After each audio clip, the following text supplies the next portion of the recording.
Salut Simon, merci beaucoup d'être avec Salut. nous sur cette petite scène magnifique de l'Ampli. Alors Simon, toi tu es CIO de Plastic Odyssey. Plastic Odyssey, j'ai une petite anecdote là-dessus, je te la dirai après, je te laisse présenter. Alors, Te Plastic présenter. Odyssey, on travaille sur la pollution plastique de l'océan, pas en allant chercher du plastique dans l'océan, mais en essayant de fermer le robinet à la source et donc réduire l'utilisation du plastique et recycler tout le plastique qui est là. Et on a une expédition autour du monde sur un bateau laboratoire qui fait le tour des 30 pays les plus pollués pour aller partager toutes ces solutions. Plastic Odyssey, là, je resitue, il y a une expédition qui est partie l'année dernière, c'est ça 1er octobre de l'année dernière. Ça Donc fait il y a tout juste un an. quasiment, c'est ça. voilà, quasiment tout juste un an, qui fait donc le tour du monde, 30 escales, Afrique, Amérique du Sud, Asie. On n'est pas sur un petit projet. Comment tu as eu l'idée de te lancer sur un truc aussi démesuré? Alors à la base, moi je suis officier de marine marchande, donc je connaissais les bateaux, l'océan, j'étais vraiment passionné par ça. Et j'ai découvert le milieu des expéditions en rejoignant un projet qui s'appelle Nomades des mers avec Corentin de Châtel-Perron, je ne sais pas si ça te dit quelque chose, qui travaillait sur les low-tech et qui faisait un tour du monde à bord d'une sorte de petit catamaran laboratoire. Et moi j'ai embarqué sur ce bateau en 2016, j'ai fait escale à Dakar, dans une des anses les plus polluées de la ville. Et c'est là où je me suis dit, il y a vraiment quelque chose à faire sur cette pollution. Mais si on peut en faire quelque chose d'utile localement, alors il ne sera plus laissé par terre. L'idée, pour qu'on comprenne bien, Plastic Odyssey, c'est donc un navire qui fait le tour du monde, qui propose des solutions pour lutter contre la pollution plastique. Pollution plastique, juste, on le précise, chaque minute, il y a l'équivalent de 20 tonnes de plastique qui sont déversées dans les océans. Donc, ça me fait du bien d'entendre des gens comme toi qui ont la volonté de freiner un peu tout ça. Et je crois que, si je ne me trompe pas, dans l'idée de ce projet-là, c'est d'utiliser le plastique des océans pour en faire un carburant, en fait, c'est ça? Non, pas du tout. Pas Alors, du on tout. ramasse pas du tout le plastique dans l'océan. Mais Pourquoi? Parce qu'en fait, la navette, c'est quoi? C'est un navire, en fait, qui ouais, parcourt les océans, mais en fait, c'est une sorte pioche de en même temps. navire laboratoire. On ne peut pas ramasser le plastique dans l'océan, contrairement à ce qu'on pense. Et même si on a un gros bateau, on peut pas, on peut rien collecter puisque le plastique il coule ou il se décompose en petites particules.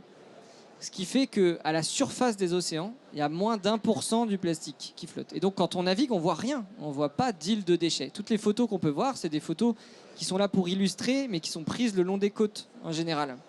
Donc le seul moyen de lutter efficacement contre cette pollution, c'est en fait d'agir dans les villes. Donc le bateau, il se déplace de ville en ville, de pays en pays, pour aller former des entrepreneurs du recyclage.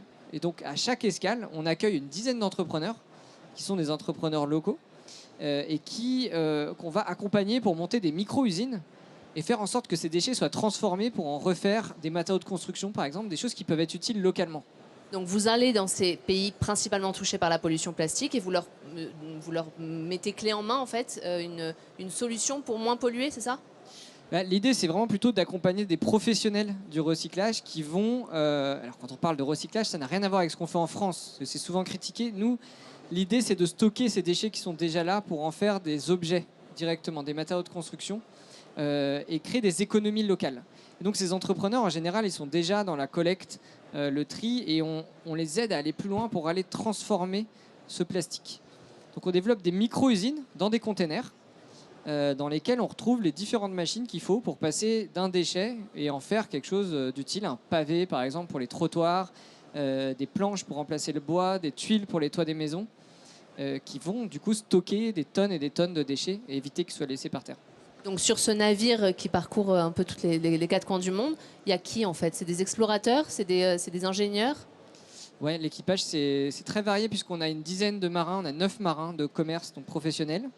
Et après, on va avoir des ingénieurs, donc des ingénieurs en plasturgie qui sont dans l'atelier, puisqu'on a 150 mètres carrés d'atelier de recyclage à bord du bateau. On va avoir des ingénieurs plutôt business qui vont accompagner des entrepreneurs.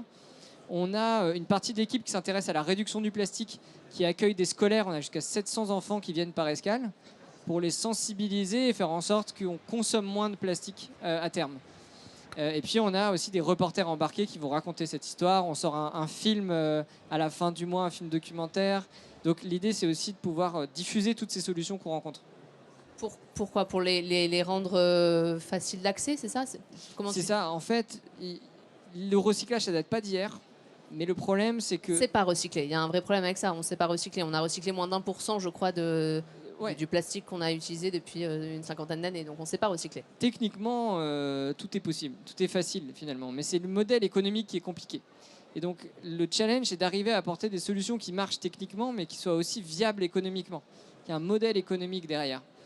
Et donc c'est ça le vrai challenge. C'est qu'est-ce qu'on fait avec ces déchets qui sont là et qu'est-ce qu'on fait qui va avoir de la valeur, qui va être utile sur place. C'est ça qu'on essaye d'apporter pour qu'il n'y ait pas juste un cas, un entrepreneur dans le pays, mais qu'il y en ait des centaines. Les projets à court terme et à moyen terme, c'est quoi? Alors, on a cette expédition, ça fait 1 an, on a parcouru l'Afrique du Nord, de l'Ouest, on a traversé l'Atlantique. Le navire revient dans 2 ans, là, c'est ça? Le navire revient dans 2 ans, là il est en Colombie en ce moment. Et en parallèle de ça, on monte tout un réseau de micro-usines. Donc c'est justement ces micro-usines de recyclage. On commence à Dakar avec une équipe qui va déployer dès la semaine prochaine un réseau de micro-usines qui va commencer à recycler en Afrique de l'Ouest. Et puis l'idée, c'est de pouvoir répliquer ce modèle dans les différents pays d'escale du bateau. Quand le navire arrive dans ces pays, tu sens que tu as en face de toi des gens qui sont en demande de connaissances pour mieux recycler, pour arranger les choses, ou tu as aussi tout un volet pédagogique à abattre? En fait, il y a les deux choses. Il y a le grand public. Donc ça, c'est une chose, évidemment. Les modes de vie des consommateurs dans lesquels on va sont assez éloignés de ce que nous, on connaît. Donc là, il y a beaucoup de sensibilisation à faire.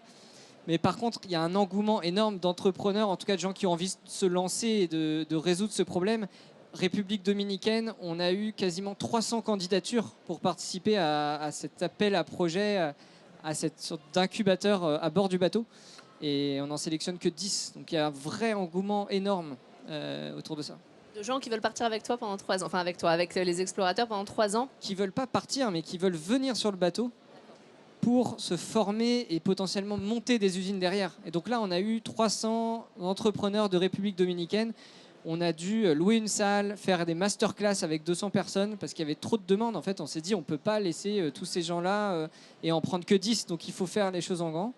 Et en fait, d'habitude, on a une trentaine de candidatures. Donc on voit que l'engouement est vraiment énorme et ça va de mieux en mieux, on va dire. C'est ça ta fierté, si on termine là-dessus, ta fierté, c'est de te dire, grâce à moi, enfin en tout cas grâce à Plastic Odyssey, les gens ont une conception de la consommation et du recyclage qui est différente aujourd'hui? Ouais, je crois que c'est d'avoir réuni, fédéré un réseau, puisqu'on n'a rien inventé. En fait, on fait que être un catalyseur et montrer ce qui existe et connecter les entrepreneurs. Et aujourd'hui, on a quasiment 300 entrepreneurs dans le réseau du monde entier qui interagissent et qui développent des initiatives. Donc c'est incroyable. Merci beaucoup Simon, on applaudit, merci. Merci. À bientôt.